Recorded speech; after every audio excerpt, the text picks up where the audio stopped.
Thank you very much, Madam President, and all the good people who are present in this assembly. It is curious that I should be asked to speak to such a gathering of scientists who are distinguished in the area of agriculture. But yet there is a sense in which every person in Africa ought to have an interest in agriculture, and I do. And only last night, when I was thinking about what to say at this conference, I thought about two things. One, which is a presentation that was made by Kenya's Ali Mazrui several years ago, Africa, the Triple Heritage. And since Ali Mazrui traveled in different parts of Africa, talking about different things, nobody has done a documentary of that nature. And in one of the segments in that presentation, there is one statement that stands out from Ali Mazrui, that Africa produces what it does not consume and consumes what it does not produce. The other thing that came to my mind was from some of the writings and conversations that I've had in the recent past about the early years of Africa, particularly the early thoughts of Ghana's Kwame Nkrumah, as early as the year 1957, stretching way up to 1970, until on his deathbed in Bucharest, Romania in 1972. The clarity with which Kwame Nkrumah articulated issues relating to agriculture is something that I found quite relevant. Indeed, one of the things that stands out, even in those early days, was his belief that apart from attaining political independence, true liberation would only be realized by Africa if Africa could feed herself. And those who write about him recognize that one of his early obsessions was the greening of the Sahara Desert, even in those early days. And if you look at some of the activities that he initiated in those early days, the imagination to create a university that would focus on agriculture and technology, it was in many ways an appreciation of the fact that Africa could only realize her potential if she could feed her people. And after the attainment of political independence by many countries in Africa, the realization that Africa had a single backbone as agriculture is one that was not lost on all the leaders of the day. In fact, if you take time and read some of the thoughts of the early political leaders of the day in Africa, agriculture was always given her pride of place. Which begs the question, why is it that over 50 years after independence, Africa cannot feed herself? And one need not go through all the countries, but one is starkly reminded that even as we speak today, there are muted talks about drought and therefore the inability of the Ethiopians to feed themselves. There is talk about the South Sudanese inability to feed themselves. The Central African Republicans cannot feed themselves. The Nigerians make do without tomatoes, which they love so very much, because they cannot produce enough. We in this country cannot produce enough maize. The Malawians, whom we celebrated several years ago, are now grappling with drought. And the Angolans will have the same story as will the Mozambicans, begging the question, why is it that we appear to diagnose the disease of Africa, and yet when we apply a new antidote, a new wound appears? These are questions that I believe worry you who are in this field on a daily basis. You who are constantly engaging with new ideas and asking yourself the difficult questions. If you allow me a little room for maneuver, I will remember nostalgically my much younger days in my rural village, when the levels of nutrition, in my view, was a lot better on average than it is today. People could walk to the lake and buy fish, so they took care of their protein in those days. People could till their kitchen gardens, and in many ways they could satisfy their domestic needs. People could till their land without the use of fertilizer, and in many ways they could get yields that would satisfy them and something to take to the market to cater for their other needs. But on average today, if you visit many rural African villages, whether those villages are in Eritrea or in Tanzania or in Kenya or in Chad or the Democratic Republic of Congo, there is a sense in which we have become prisoners of a new way of doing things. Every evening, little children are dispatched to the nearest shopping center to buy highly sifted maize meals. And that is what they make do, making an all-starch meal.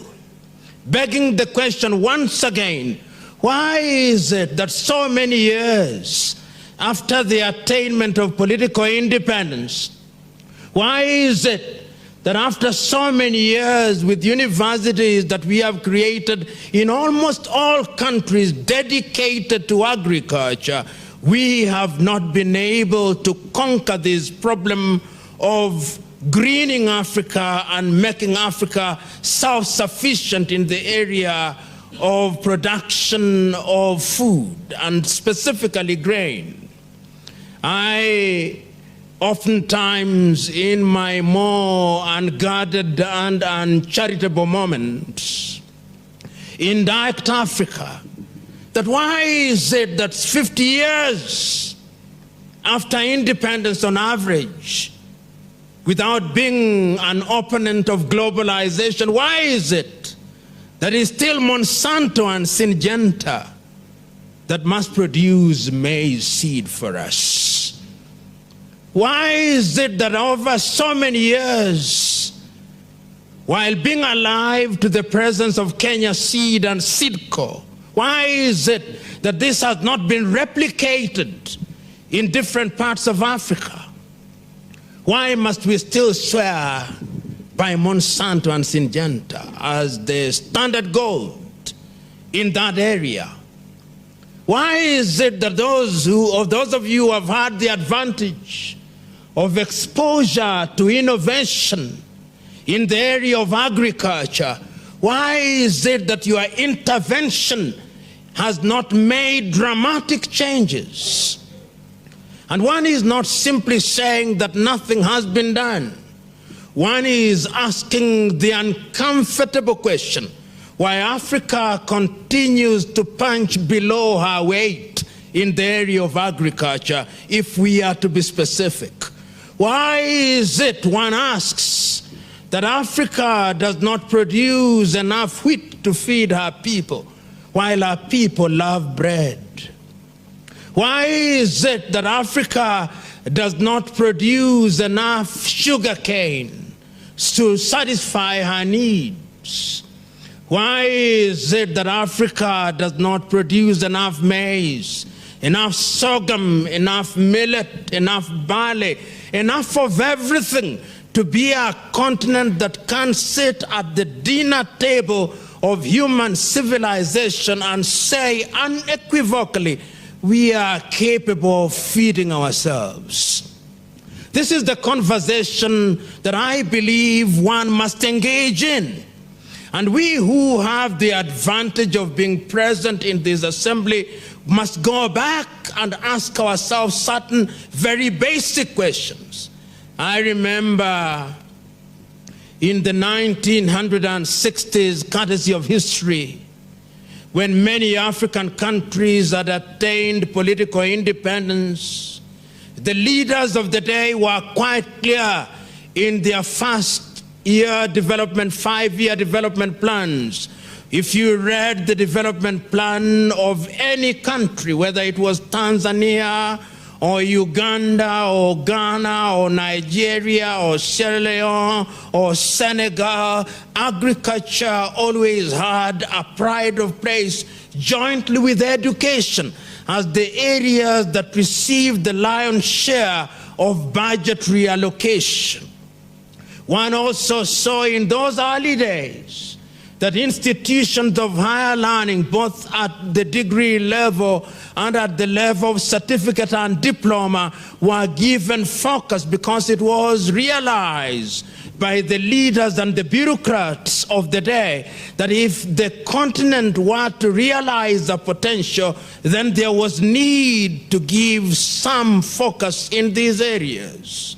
Land tenure systems were examined because it was assumed that sometimes the land tenure system that did not allow people to control land militated against the utilization of that land in a manner that would be productive. So that while in many countries there were different land tenure systems, if you went to Uganda, there was a competition between the modern land tenure systems, the freehold, the leasehold, and the traditional ownership. If you went to Zambia, you would find a mix of those tenure systems as you would in Ghana and indeed in Nigeria. But the idea was always, what do we do with our tenure systems to release land for agriculture?